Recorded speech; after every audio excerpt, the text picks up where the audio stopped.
तो ये क्या मेरे जिंदगी में एक प्रकार से ब्लेसिंग रही या फिर कोइंसिडेंस रहा कि मैं एसएम सर की कोचिंग में आ गया इनसाइट में। अच्छा। ठीक है, तो एसएम सर क्या है कि पहले मेरी जिंदगी के ऐसे टीचर रहे पहले, और आखिरी मैं ऐसा रहा जिसको मैंने देखा कि इन्होंने सब्जेक्ट का मजाक उड़ा रखा है, सब्जेक्ट का मजाक बना रखा है।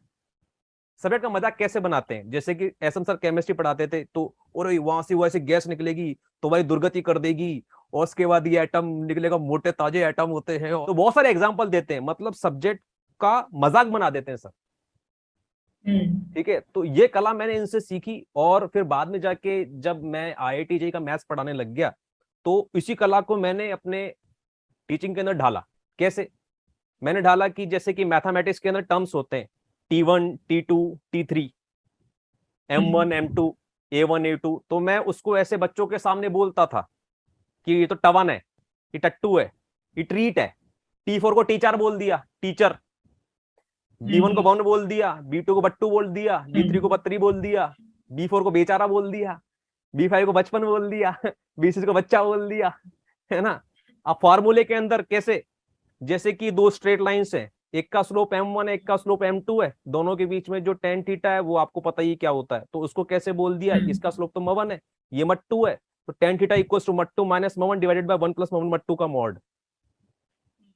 ठीक है, जहां पे tan x आया उसको टैंक्स बोल दिया, जहां पे 2x आया उसको टुक्स बोल दिया, 3x आया को थ्रिक्स बोल दिया, 4x को फोक्स बोल दिया। आप समझ रहे हैं ना, टीएम आया टर्म बोल दिया। तो इस प्रकार से सब्जेक्ट का मजाक मैंने बनाना शुरू किया अपने जेई के टाइम से, और उसको मैंने फिर आगे कंटिन्यू किया अपनी टीचिंग में। और उसके बाद मेरे को इस प्रकार से सब्जेक्ट के अंदर कॉमेडी करने वाला कोई टीचर मिला नहीं, अपनी जिंदगी मैंने कभी देखा नहीं। आज जो भी यूट्यूब पर हो रहा है वो तो एक यार एक फर्जीवाड़ा हो रहा है, वो सब्जेक्ट के साथ में कुछ अलग प्रकार की ऐसी कॉमेडी चलाई जा रही है जिसका सब्जेक्ट से कोई संबंध नहीं है। Are you following my point here. हाँ हाँ, और इसको इसका, इंटीग्रेट करना पड़ेगा सब्जेक्ट में कॉमेडी को, हाँ, ताकि बच्चे तो खुशी खुशी याद करें। वो इंटीग्रेशन मैंने पहली बार एसएम सर की क्लास के अंदर देखा। अब इसका हम्म। फायदा क्या है, this is very deep here, आप इसको ध्यान से सुनना, ये बहुत ही हाँ। खतरनाक कॉन्सेप्ट है।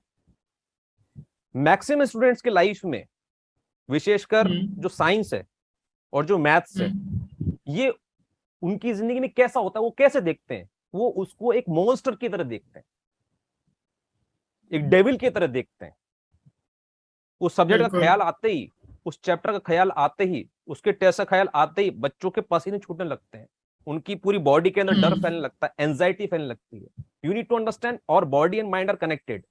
तो जब माइंड के अंदर कोई ऐसा थॉट आता है जो हमको स्ट्रेसफुल बनाता है, तो पूरी बॉडी इसको फील करती है, your whole body feels that emotion. वो जो बॉडी जब बार बार उस इमोशन को फील करती है तो उस बॉडी के अंदर वो इमोशन बार बार दौड़ने लगता है।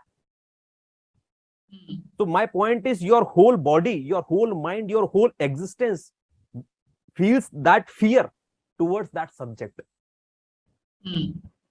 लेकिन जब आप सब्जेक्ट कैसे मजाक बना देते हैं, मजाक में उसको पढ़ते हैं। मुझे तो यहां तक भी याद है कि सर ने जब कोऑर्डिनेशन केमिस्ट्री पढ़ाई थी तब मैंने उस पर एक कविता लिख डाली थी। अच्छा। ठीक है, तो वो कविता लिख के मैं सबको वो पढ़ाता था। अभी भी है आपके पास कविता? हाँ यार, उस टाइम पे तो क्या यार, सब कागज पेन से होता था, ऐसा तो था नहीं कि हाँ हमारे हाँ। पास पीसी था या मोबाइल था। वो तो साइबर कैफे का जमाना था यार, साइबर कैफे में जाके इंटरनेट सर्फ करते थे, और एसटीडी बूथ पे जाके हम लोग फोन पे बात करते थे। तो उस प्रकार, बट मेरा जो पॉइंट है which is in relation to your question, previous question, वो ये कि इस प्रकार की जो एक्टिविटीज मेरी जिंदगी में हुई because of like when I joined SM sir's coaching insight, तो इस सब्जेक्ट के साथ मेरा डर है ना, जो कि पहले भी कम था, क्योंकि बचपन से वो जो स्टूडियस गाय कम था, वो और खत्म हो गया, और खत्म होने की जगह अब क्या है कि फन आ गया।